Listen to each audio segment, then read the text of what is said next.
नमस्ते नमस्कार। कैसन बनी आप सब। और अभी आप सबके बीच लाइव बनी और जितना भी हमारे भाई लोग जुड़ल बटे सबके ओके हार्दिक अभिनंदन है लाइव में। और एक बार तनी शेयर लगाई कि और भी भाई लोग जुड़ जास। सुपर से भी ऊपर है सॉन्ग भैया गोलू राजा, थैंक यू मेरे भाई, लव यू। और चलिए आप सबके बताया चाहत नहीं, आज हमार चैनल अवधेश प्रेमी इंटरटेनमेंट पर एगो गाना आज बहुत बढ़िया वीडियो छूटल है, जवना वीडियो के टाइटल बाटे फिर मिलेंगे। जवना वीडियो के आप सब बहुत प्यारा आशीर्वाद देतनी और एकरा खातिर आप सबके तहे तहे दिल से धन्यवाद, लव यू। इतना आप सब प्यार अपन स्नेह देतनी, दिल से शुक्रिया आप सबके। और आप सबके बता दिए अवधेश प्रेमी इंटरटेनमेंट चैनल पर बहुत ही अच्छा वीडियो, हाई लेवल के हाई बजट के बहुत ही सुंदर वीडियो आज रिलीज भैला, जवना वीडियो के नाम बटे फिर मिलेंगे। तो आप सबसे विनती, जितना भी भाई लोग नहीं देखले आप सब जाई अवधेश प्रेमी इंटरटेनमेंट चैनल के खोली और बहुत ही सुंदर गाना और वीडियो आ रहा बा। आप सब बड़ी लाइक करतनी वो वीडियो के, खूब प्यार देतनी। आप सब जाई, जितना भी हमारे भाई लोग अभी नहीं देखले आप सब जाई और वीडियो के देखी सुनी और खूब अपन प्यार स्नेह दी। जे तरह हमेशा आप सब हमके अपन प्यार आशीर्वाद देवे नहीं जा, वही तरह का हाल है भाई, बहुत बढ़िया। और आप सबके बहुत प्यार आशीर्वाद मिला था और एकरा के कवर ले रही एकदम गर्दा गर्दा कर दी। और होली के वीडियो, हाँ रोहित कुमार, होली के वीडियो भी 1-2 दिन में छूटे वाला बाटे और वेब से भी बहुत जल्द वीडियो छूटे वाला बा। आप सबके रिलीज डेट बता दीजिए भाई मेरे प्रेम रंगीला, थैंक यू। और कमेंट करके बताई आप सब गाना कैसन लागल, वीडियो कैसन लागल आप सबके। और वीडियो को खूब शेयर करी, खूब दबा के लाइक शेयर कमेंट करी और अपन प्यार स्नेह दी। और भी बहुत गाना आ रहा बा, वीडियो आ रहा बा। अभी होली के ऑडियो भी छूटल बा और अब लगातार वीडियो आप सबके बीच जाई। 1 से 2 दिन में आप सबके रिलीज डेट बता देवल जाई कि कब छूटे वाला बा। और एक से एक बढ़ के एकदम गर्दाफार होली बाटे, बहुत मस्त मस्त गाना बा, वीडियो भी बा। आप सब खूब प्यार दी, होली में एकदम रंगीन बहार लाई, होली में एकदम झूमत रहे। बवाल रमाकांत यादव, थैंक यू। और बहुत सारा कंपनी से भी गाना आवे वाला बा, आप सबके बता देवल जी। का हाल भाई, का हाल है भैया, बहुत बढ़िया सिकंदर यादव जी। और इसी तरह अपना प्यार बरकरार रखिए और एकदम इसी तरह गर्दा उड़ाते रहिए। और अभी आप सब लोकगीत को भी बड़ी प्यार आशीर्वाद दे रहे हैं। या केरा के थम,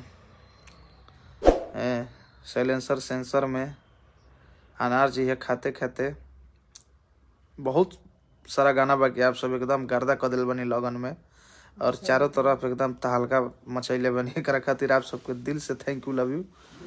और काल गाना एगो सरस्वती पूजा के बहुत ही बढ़िया ऑफिशियल से छूटा रहे, मार होई केरा के थम से भाषान में, जवना के बड़ी प्यार आशीर्वाद देतनी और भाषान में एकदम गर्दा उड़ा दी।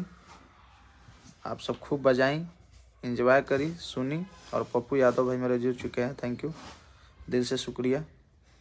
और भाषान के गाना के एकदम खूब प्यार आप सबके मिल रहा बा, एकदम भाषान में गर्दा कर दी, खूब बजाई डीजे पर, खूब झूमी नाची और भाषान में लहका दी एकदम। जय हो भाई। और सरस्वती पूजा के भी गाना आयल बा, हमारा चैनल से भी आयल बा और RCM से भी आयल बा, जाई सुनी देखी और प्यार आशीर्वाद दी। और भाषान जहिया होके वो दिन एकदम केरा के थम, मारा मारी ना होके चाहिए, बस खाली इंजॉय करे के बाद झूमे के बाद मार होई केरा के थम से। बहुत ही अच्छा गाना बा, आप सब खूब बजाई भाषान में। और आज जब वीडियो छूटल है आप सबके बड़ी प्यार स्नेह मिला था, आप सबके दिल से शुक्र दयाती जी। विजय जी, एकदम दिग्विजय जी लगे रहिए, दबा के शेयर कीजिए। और बहुत ही अच्छे राइटर हैं दिग्विजय दयाती जी और सभी ने मिलके इसमें हम लोग बहुत मेहनत किए हैं, जिनके कोरियोग्राफर प्लस डायरेक्टर साहिल राज भाई और मॉडल हमारे बहुत ही अच्छे शिवानी सोम्या जी, ग्रुप कमलेश भाई, और डीओपी हमारे नितेश भाई और रवि कुमार जी और मेकअप राहुल, सभी ने मिलके इसमें काम किए और आप लोग का खूब प्यार मिल रहा है। इसी तरह एकदम गर्दा कवर ले रहिए। सरस्वती माता की कृपा भाई पे बना रहे। जय हो। Love you Pappu Yadav ji. सब माता रानी की कृपा बा, माँ सरस्वती, माँ बीना वाली के दया आशीर्वाद बा और भाई लोग के प्यार सने।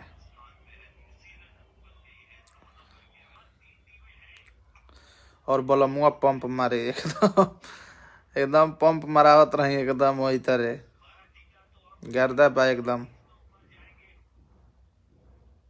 अभी लगन स्टार्ट भइल बा। गर्दा एकदम बस चारों तरफ एकदम यही तरह एकदम लहकल रहो, एकदम आग बनल रहो। सुपर वीडियो है भाई। एडवांस में तहे तहे दिल से धन्यवाद, थैंक यू। मेरा अवधेश प्रेमी एंटरटेनमेंट चैनल आज हो सकता है रात तक 1 मिलियन हो ही जाएगा सब्सक्राइबर। इसके लिए भी आप लोग को तहे तहे दिल से धन्यवाद। इसी तरह अपना प्यार बरकरार रखिए, हमेशा अपना प्यार स्नेह देते रहिए। और आज जौन वीडियो आयल बा आप सब देखी, खूब शेयर करी दोस्त यार में। फिर मिलेंगे और कमेंट जरूर करी कैसन गाना लागल। और यही तरह अपन प्यार आशीर्वाद बनौले रहें। और फिर मिलत तनी आप सबके बीच होली के वीडियो लेके। एक से एक होली के ब्लास्ट चीज आवता, एकदम होली में गर्दा उड़ी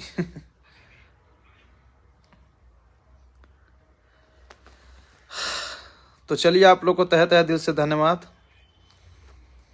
और फिर मिलते हैं कुछ नया लेकर। तो बस अपना प्यार आशीर्वाद इसी तरह बनाए रखिए और फिर मिलेंगे होली लेकर। तब तक अभी देखिए फिर मिलेंगे और खूब प्यार दीजिए। Thank you.